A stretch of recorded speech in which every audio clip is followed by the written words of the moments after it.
All right, you guys, I have such a victory to tell you about this morning. I'm so proud of myself. So, before I tell you in a way that's gonna make sense, you have to understand just a little bit about my name. So, on the internet, I usually go by Amber Stewart. That's the name I was born with. She's amazing. That's my name I write under. Like, incredible. We love her. But when my wife and I got married, we combined our last names into one hyphenated last name, and that was Lewis Stewart. I promise this has a point. So while hyphenated names are, I mean, they're not uncommon, but they're also not super common in the US, it is really normal in Latin American countries to have two last names.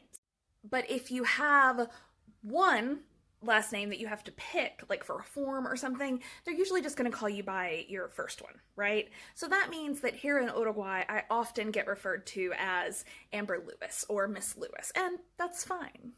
Except then there was the time that the government decided to change my name back to Stewart. It's very complicated. I don't.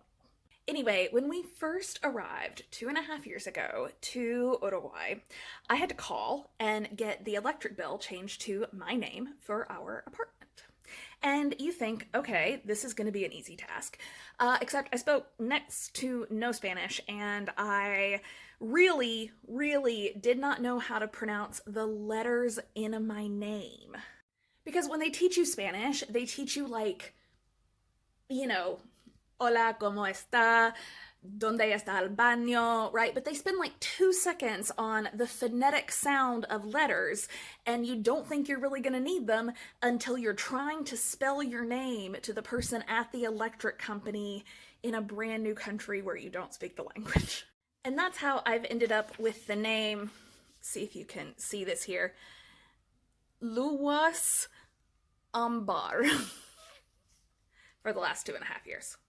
But this morning, y'all, this morning, I finally called them and corrected it. And now my name is going to be right on my electric bill.